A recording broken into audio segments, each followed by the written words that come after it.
On the Sole Government of God by Martyr.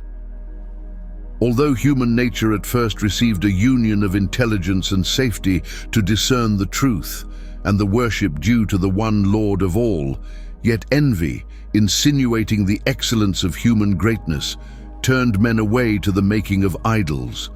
And this superstitious custom, after continuing for a long period, is handed down to the majority as if it were natural and true. It is the part of a lover of man, or rather of a lover of God, to remind men who have neglected it of that which they ought to know.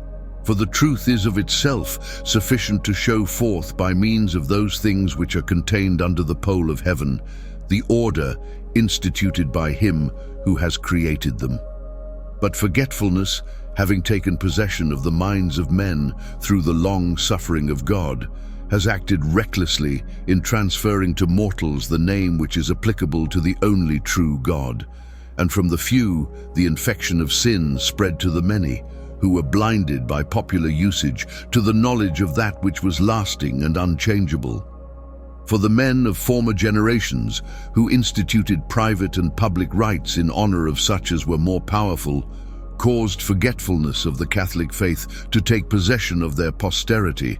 But I, as I have just stated, along with a God-loving mind, shall employ the speech of one who loves man, and set it before those who have intelligence, which all ought to have who are privileged to observe the administration of the universe, so that they should worship steadfast him who knows all things. This I shall do, not by mere display of words, but by altogether using demonstration drawn from the old poetry in Greek literature, and from writings very common among all. For from these the famous men who have handed down idol worship as law to the multitudes shall be taught and convicted by their own poets and literature of great ignorance. First then Aeschylus, in expounding the arrangement of his work, expressed himself also as follows respecting the only God. Afar from mortals place the holy God, nor ever think that he, like to yourself in fleshly robes is clad, for all unknown is the great God to such a worm as you. Diverse similitudes he bears. At times he seems as a consuming fire that burns unsated, now like water, then again in sable folds of darkness shrouds himself. Nay, even the very beasts of earth reflect his sacred image, while the wind, clouds, rain, the roll of thunder and the lightning flash reveal to men their great and sovereign Lord. Before him sea and rocks with every fount, and all the water floods in reverence bend, and as they gaze upon his awful face, mountains and earth, with the profoundest depths of ocean and the highest peaks of hills, tremble, for he is Lord omnipotent, and this the glory is of God Most High. But he was not the only man initiated in the knowledge of God, for Sophocles also thus describes the nature of the only creator of all things, the one God. There is one God, in truth there is but one, who made the heavens and the broad earth beneath, the glancing waves of ocean and the winds.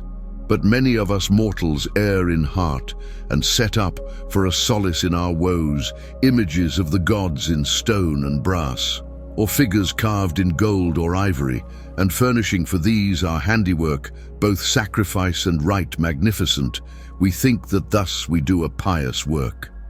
And Philemon also, who published many explanations of ancient customs, shares in the knowledge of the truth, and thus he writes, "Tell me what thoughts of God we should conceive. 1. All things seeing, yet himself unseen."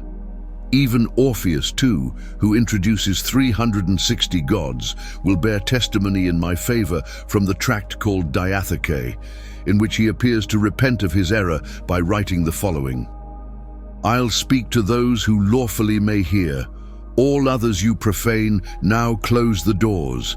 And O Musaeus, hearken to me, whose offspring are of the light-bringing moon.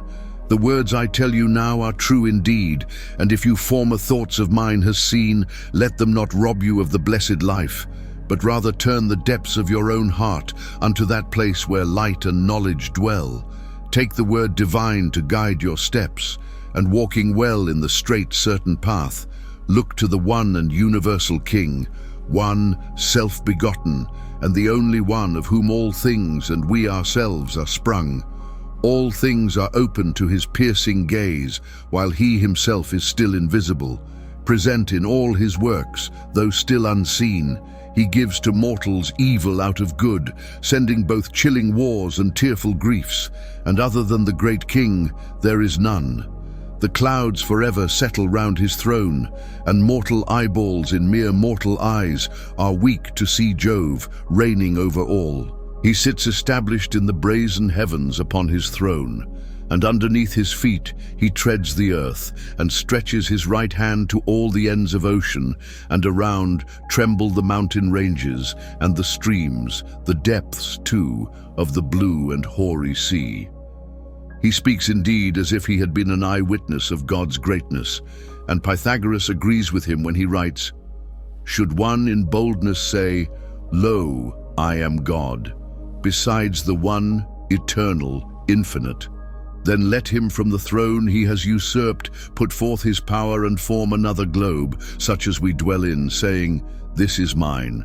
Nor only so, but in this new domain forever let him dwell. If this he can, then verily he is a God proclaimed." Then further concerning him, that he alone is powerful, both to institute judgment on the deeds performed in life and on the ignorance of the deity displayed by men, I can adduce witnesses from your own ranks.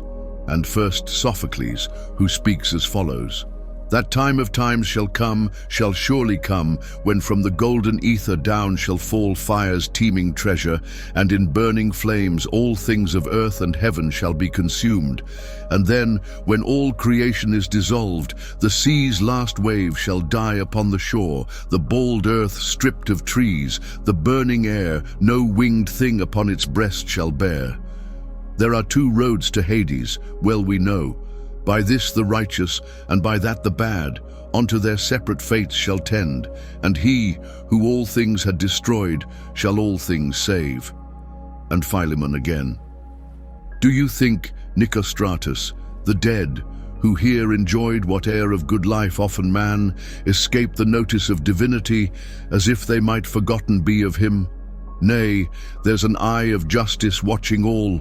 For if the good and bad find the same end, then go, rob, steal, plunder at your will, do all the evil that to you seems good. Yet be not deceived, for underneath there is a throne and place of judgment set, which God the Lord of all shall occupy, whose name is terrible, nor shall I dare to breathe it forth in feeble human speech." And Euripides: "Not grudgingly he gives a lease of life, that we the holders may be fairly judged. And if a mortal man does think to hide his daily guilt from the keen eye of God, it is an evil thought. So if perchance he meets with leisure-taking justice, she demands him as her lawful prisoner. But many of you hastily commit a twofold sin, and say there is no God. But there is.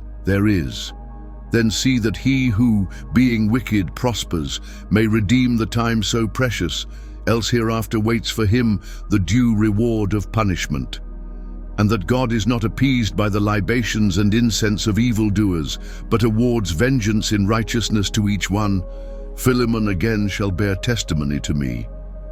If anyone should dream, O Pamphilus, by sacrifice of bulls or goats, nay then by Jupiter, of any such like things, or by presenting gold or purple robes, or images of ivory and gems, if thus he thinks he may propitiate God, he errs and shows himself a silly one.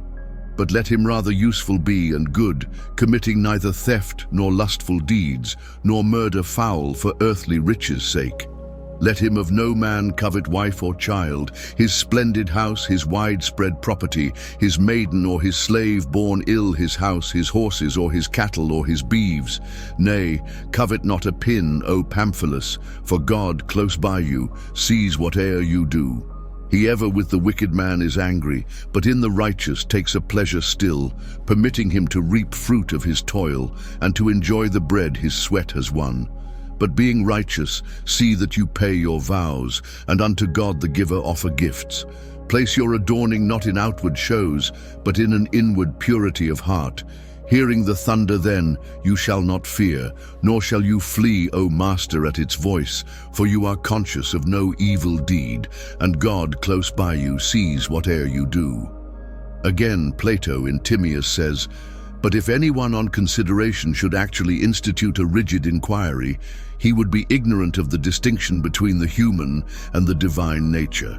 Because God mingles many things up into one, seeing that he is endued with knowledge and power, but no man either is, or ever shall be, able to perform any of these.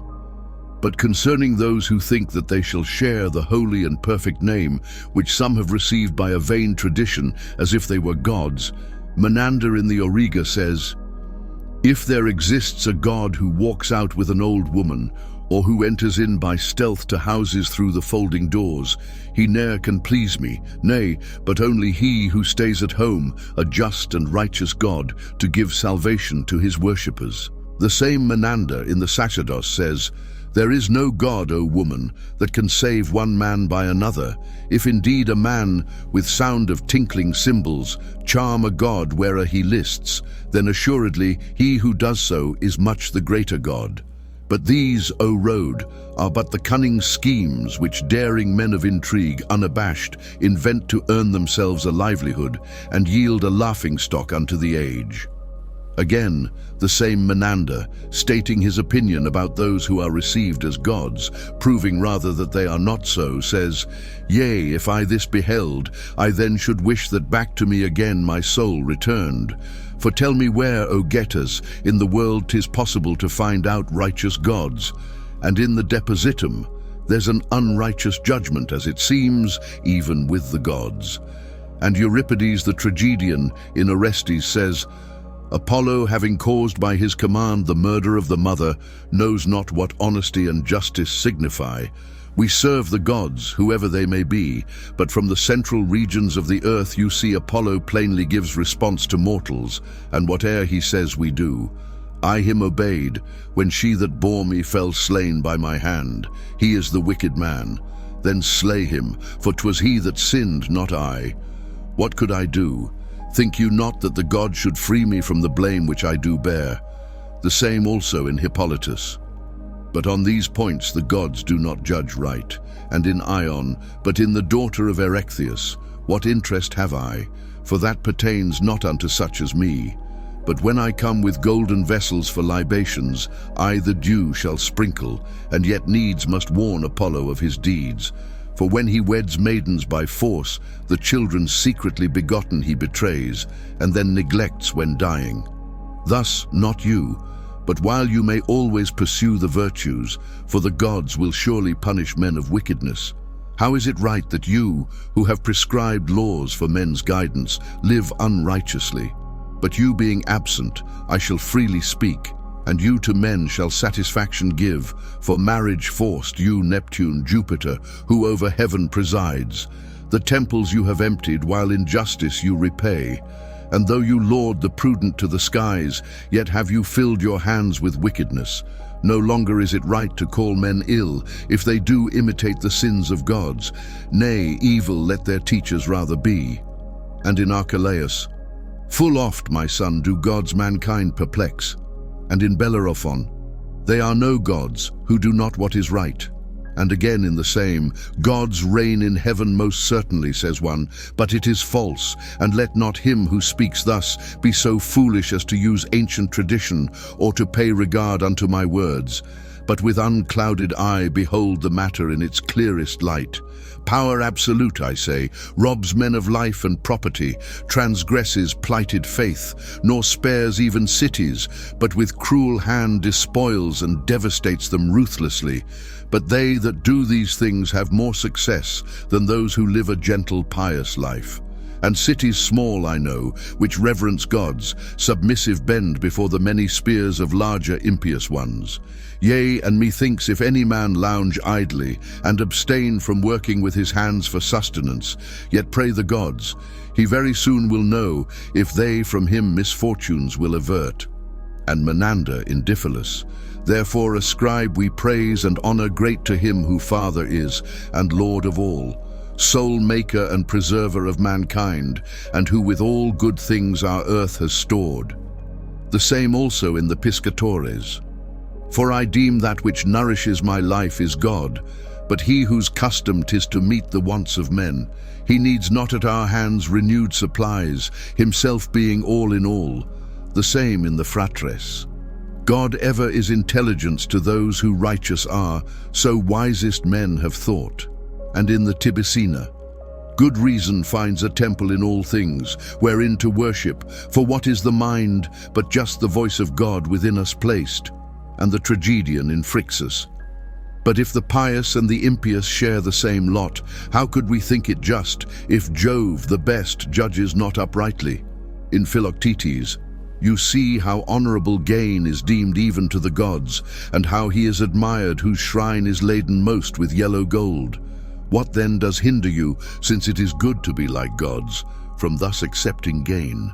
In Hecuba, O Jupiter, whoever you may be, of whom except in word all knowledge fails, and Jupiter, whether you are indeed a great necessity or the mind of man, I worship you.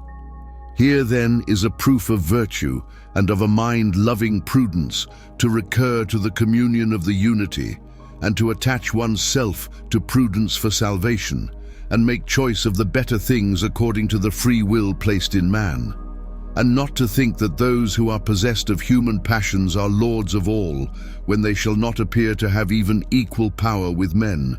For in Homer, Demodocus says he is self-taught. God inspired me with strains, though he is a mortal. Aesculapius and Apollo are taught to heal by Chiron the centaur, a very novel thing indeed, for gods to be taught by a man. What need I speak of Bacchus, who the poet says is mad? Or of Hercules, who he says is unhappy?